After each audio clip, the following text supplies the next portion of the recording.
Est-ce que toi aussi, tu sens qu'au niveau relationnel, parfois, ça coince un peu? Si oui, reste avec moi et à la fin de l'épisode, fais le test. Tu trouveras le lien dans la description. Au moment, une amie tarde à me confirmer si oui ou non elle va venir passer quelques jours chez moi. Et hier, je me suis dit, mais tiens, ça m'active plus. Qu'est-ce que j'entends par ça m'activer? Eh bien justement, c'est tous les moments où quelque chose se passe et toi, ça ne te fait rien. C'est pas que tu es indifférente, mais tu n'es plus en état d'agitation. Je t'explique. Avant, ça me mettait dans tous mes états. Ma vie en dépendait, mais vraiment, il fallait absolument qu'elle vienne. Si elle ne venait pas, j'interprétais ça un peu comme si elle m'avait dit je t'aime pas, t'es pas assez intéressante, je préfère aller passer du temps ailleurs. Et forcément, ma réaction à l'intérieur de moi, bien sûr, parce que je ne la montrais jamais, ma réaction était disproportionnée avec ce qui se passait en réalité. Parce que en réalité, c'est juste une amie qui tarde à répondre parce qu'elle ne sait pas, c'est tout. Peut-être qu'elle a du mal à s'organiser, peu importe. En tout cas, moi, je le prenais contre moi et ça me mettait dans des états pas possibles. Hier, quand je me suis rendu compte que ça m'activait en rien, que ma journée était toujours aussi belle. Et tu vois, je me suis rendu compte de ça. Et je me suis rendu compte aussi que c'était pas mental, hein, c'était pas, tu sais, comme quand tu fais un peu de pensée positive ou là de pensée raisonnable. Non, non, ça venait vraiment d'un endroit très profond en moi qui disait c'est ok. Et d'ailleurs, ça disait même pas c'est ok, ça disait rien. Rien ne se passait. Et je me suis dit, waouh, le changement. Tu vois, quand tu crois que tu changes pas, c'est aux petits détails qu'on voit les changements. Oui, ma façon d'être en relation a changé.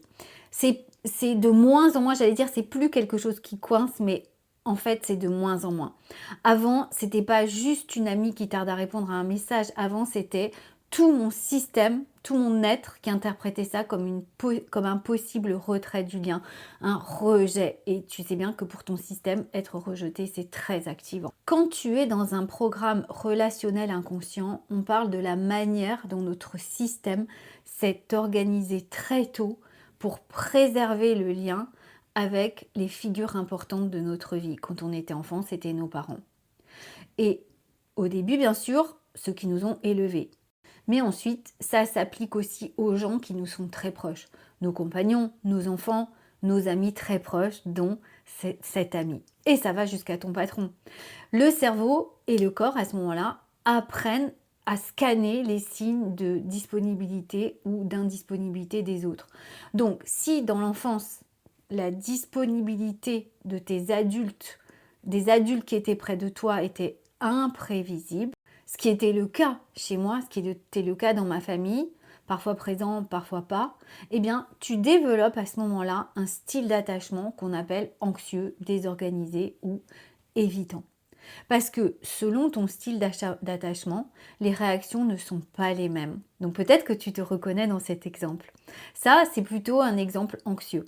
Donc dans l'attachement anxieux, tu surveilles le lien en permanence, tu as besoin de confirmation et tu t'actives dès que l'autre tarde à répondre. Dans l'attachement évitant, c'est différent. Tu prends de la distance sans vraiment comprendre pourquoi. Tu te sens très vite étouffé. Dès que quelqu'un s'approche trop, ça t'étouffe. Parfois, tu préfères être seul plutôt que de risquer d'être déçu. Dans l'attachement désorganisé, c'est un mélange des deux, anxieux, évitant. Tu veux le lien, mais tu as peur en même temps. Donc tu attires les gens vers toi et tu les repousses. Tu comprends pas toi-même pourquoi tu réagis comme ça. Ça, c'est très intéressant. Et n'oublie pas que tu trouveras le lien pour faire le test dans les commentaires. En tout cas, ce que ça disait de moi, c'était que le lien pouvait disparaître à tout moment. Et ce programme, comme je te dis, s'est mis en place très tôt dans mon enfance et il continue à l'âge adulte. Alors, quand tu comprends maintenant pourquoi quand ta copine ne répond pas à ton message pour confirmer qu'elle vient, ton système il dit attention danger, il est possible qu'il n'y ait plus de lien entre vous. Et ça, ça se vit comme une mort en fait. Ça se vit comme une mort et comme tu es dans le pas assez, je suis pas assez, je suis nulle, qu'est-ce que tu te dis? Tu te dis, bah oui, forcément, elle préfère aller chez d'autres. Et puis moi, je suis trop insistante, je devrais la laisser tranquille. Ça, c'est ce que je me serais dit il y a quelques mois. Mais cette fois, pas du tout. Cette fois, c'était complètement tranquille. Quand tu constates que ça s'est modifié, tu imagines toute l'énergie que tu récupères quand tu ne passes plus ta journée à te demander si l'autre est en train de s'éloigner de toi, s'il n'y a plus ce stress qui tourne en permanence à l'intérieur de toi, qui te fatigue et qui te prend toute ton énergie. Et qu'est-ce que ça veut dire? Ça veut dire que petit à petit, l'air de rien, peut-être que tu t'en rends pas compte, mais quand il se passe ça, petit à petit, ça veut dire que ton système, ton cerveau a appris que tu pouvais être en sécurité, que l'autre soit là ou que l'autre ne le soit pas. Et c'est ça qui m'a permis de vivre la non-réponse de ma copine tout à fait tranquillement.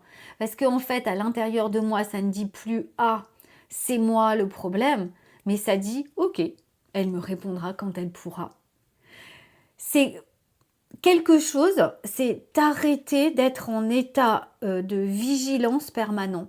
L'alarme de protection n'est plus en alarme permanente. Et ça, c'est hyper reposant. Et c'est comme ça que tu passes petit à petit d'un attachement anxieux à un attachement plus sécure. Ou c'est quoi l'attachement sécure? C'est quand le lien continue d'être là, même si l'autre est occupé, même s'il est au téléphone, même si tu te mets contre ton mari et que lui, il s'endort ou il prend son téléphone. Tu restes tranquille à l'intérieur de toi. Ça ne vient pas de « je me suis convaincue que ce n'est pas grave », ça vient vraiment d'un état intérieur qui est de plus en plus en sécurité. Et ça se construit, ça s'apprend petit à petit.